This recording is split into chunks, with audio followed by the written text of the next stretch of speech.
구독하기와 좋아하기 항상 저의 큰 힘이 됩니다. 안녕하십니까, 러브펀드의 증시 토크입니다. 자, 오늘 날씨가 정말 많이 덥습니다. 저 점심 먹으러 나갔다 왔더니요, 햇발이 너무 뜨거워서 엊그저께 머리를 깎았는데 머리가 뜨거울 정도였습니다. 자, 시장도 은근히 좀 따뜻한 기운 좀 넘치고 있는데요.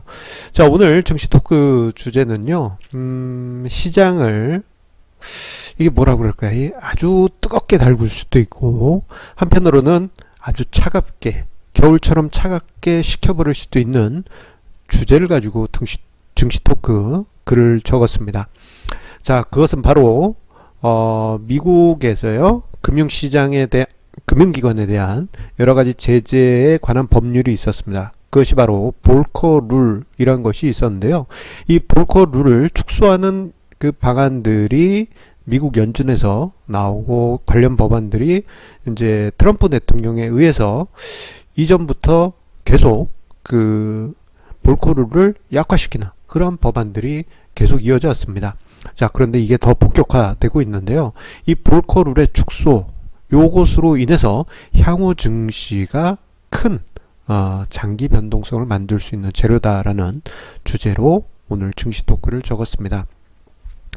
자, 볼커 룰. 자, 이게 어떤 건지 잠시 궁금하실 수도 있습니다. 자, 그래서 간단하게 먼저 설명을 드리자면요.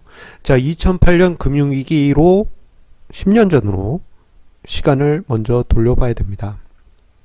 자, 10년 전에 금융위기가 전 세계적으로 터졌죠. 그때 당시 위기의 시작점은 미국 금융 월가였고, 그리고 그 월가에서는 많은 미국의 굴지의 은행들이 파산을 그 시기 때 했습니다. 자, 가장 대표적으로 2008년 금융위기 피크였던 가을에 리먼 브러더스 파산. 이건 10년이 지나도 엊그저께 일이 터진 것처럼 트라우마를 많은 투자자들에게 남겼습니다. 자, 이 금융위기를 극복하는 과정에서요, 당시 오바마 대통령, 그때 취임하고 첫 해인 2009년 초부터 해서 금융위기 재발을 막기 위해서 금융기관들의 방만한 투자를 억제하겠다라는 그런 법안을 추진을 했고, 그렇게 해서 만들어진 게 도드 프랭크 법이었습니다. 자, 그런데 그 안에 더 구체적으로는요, 은행의 자기 매매, 프랍 트레이딩이라고 하죠. 자기 매매를 억제하는 볼커 룰이 그 안에 들어가 있어요. 이 관련된 법이 3,500페이지에 이르르니까요. 이게 어느 정도입니까? 보통 이제 요즘 나오는 책들이 한 300페이지 정도 되는데, 한 요 정도 되니까요. 좀 과하게 얘기하면, 좀 화면을 벗어나는 정도로 엄청나게 많은 양이라고 할 수 있겠습니다. 그러다 보니까 제재는 너무 많고, 그리고 실무 담당자도 뭘 어떻게 제재해야 되는지 모른다라는 이야기가 미국 내에서 계속 있어 왔고요. 그래서 이게 오히려 축소되거나 아예 없애버려라, 이런 이야기들이 계속 있어 왔습니다.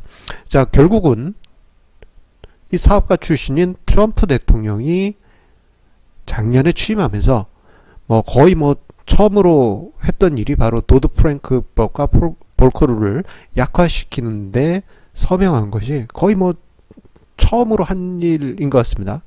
그 정말 이슈화 되기도 했죠. 자, 도드 프랭크 법, 그리고 볼커 룰, 지금 화면상에 지금 이제 어떤 인물의 사진이 이렇게 쇽 지나가고 있죠. 이분이 바로 1970년대 후반에서 80년대 중반까지 미국의 금융시장을 이끌었던 전 연준 의장인 폴 볼커입니다. 그래서 이분이 만든 룰이 바로 볼커 룰이에요. 연세가 제법 많이 되신데도 불구하고 10여 년 전에 오바마 대통령이 도드 프랭크 법을 만들 때 볼커 룰을 같이 만드는 그런 정렬을 불살랐고요.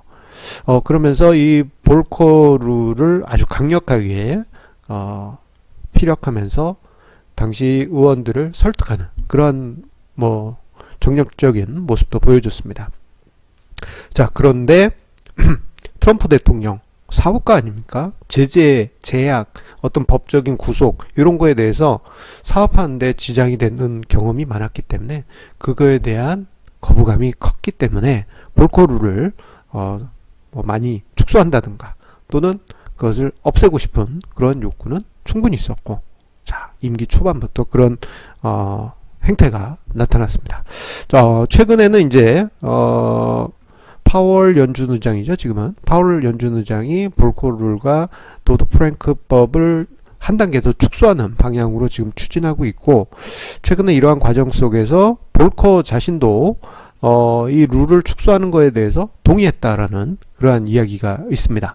즉 지금 전체적인 분위기는 금융기관에 대한 제재가 풀려가고 있는 상황이다 라고 볼 수 있겠습니다. 즉 표현을 하자면요, 지금 중간 제목에 나와 있지만 그 이전까지는 나무에 고삐를 꽁꽁 묶은 망아지 같은 모습을 도드 프랭크법 하에 미국의 금융기관으로 보시면 되겠습니다. 그런데 이제 그 고삐를 늘려주면서 더 활동할 수 있는 범위를 넓혀주는 거예요.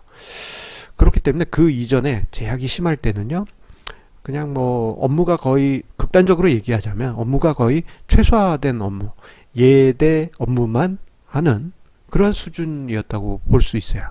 거의 뭐 이익 내기가 어렵죠. 하지만 고삐가 풀리게 되면요, 예전에 중단됐던 프롭 트레이딩도, 자기 자본 매매입니다.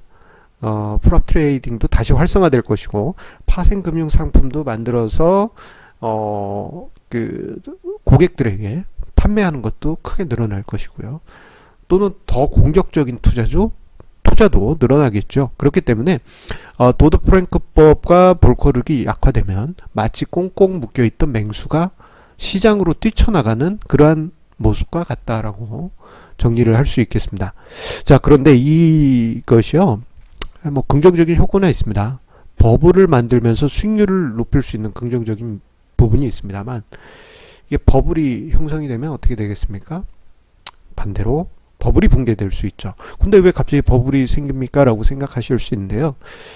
그 도드 프랭크법으로 인해서 어떤 자금의 운용에 제약이 있을 때는 그냥 안전한 투자만 이렇게 하겠죠. 근데 이 법이 풀리게 되면은 투자은행들이나 뭐 상업은행들이 할 수 있는 범위가 넓어지기 때문에 공격적인 투자, 이머징 마켓의 위험 자산, 위험한 채권들에도 공격적으로 투자를 할 수 있고, 그리고 주식 투자를 한다면 더 공격적으로 레버리지를 높여서 투자할 수도 있기 때문에 버블을 만들 가능성이 매우 높아지게 됩니다.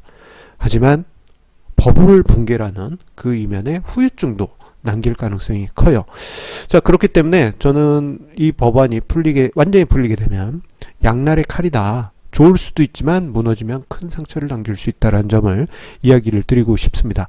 그렇다고 해서 당장에 뭐 버블이 생긴다, 그건 아닙니다. 여건이 갖춰지면은 어느 순간 일순간에 우르르 하면서 버블이 생길 수 있는 거예요. 꼭 지금이 그 시작점이라고는 할 수는 없지만 앞으로 미래 언젠가 갑자기 발생할 수 있는 여지는 높아졌다 라고 말씀드릴 수 있겠습니다. 자, 지금 화면상의 도표를 하나 더 준비를 해봤는데요. 자, 이것은 그 통화 승수라는 지표입니다. 뭐 통화 승수도 여러 가지가 있지만 M1, 통화의 기본적인 원천에서 한 번 정도 이제 시장에서 도른 그 정도를 감안한 통화 유동성으로 보시면 돼요. 본원 통화 대비해서 한 번 도른 통화 유동성의 비율, 이렇게 생각하시면 됩니다. 자, 2008년 금융위기만 이전만 하더라도요, 요 비율이 한 1.6, 1.8 요랬었는데 금융위기를 거치면서 요 비율이 0.7 뭐 요 정도 수준까지 훅 떨어졌습니다. 특히 2008년에는 다이렉트로 떨어졌잖아요. 이게 뭐냐면 그 당시 글로벌 경제가 신용이 붕괴되니까 그 신용이 붕괴되면서 글로벌 유동성과 미국 내 유동성이 축소됐겠죠. 돈이 막혔다 이겁니다. 그 돈을 막힌 거를 뚫기 위해서 강제로 돈을 찍어가지고 본원 통화를 늘려서 크게 늘렸다 보니까 통화 승수는 낮을 수밖에 없었습니다. 자, 그런데 이게 점점 풀려가고 있는데, 자, 여기에 도드 프랭크법이 약화되고 볼커 룰 또한 약화된다면은 이게 더 가속화될 여지가 높아지게 됩니다. 자, 그렇기 때문에 도드-프랭크법과 볼커 룰이 약해진 지금 상황, 차후에 어느 순간이 될지 모르지만 증시가 갑자기 타올랐다가 타오를 수도 있습니다. 그런데 만약에 갑자기 이런 상황이 벌어졌다 한다면요, 그 상승은 사상 누각, 모래 위에 성이 될 수도 있다는 점을 기억을 해야 됩니다. 어쩌면 그게 이번 10년간의 상승장에서 마지막이 될 수도 있어요. 한번 쫙 한 다음에 쭉 빠지는. 근데 그게 올해 나타날 수도 있고 내년에 나타날 수도 있고 시작 시점은 언제가 될지 모릅니다. 예.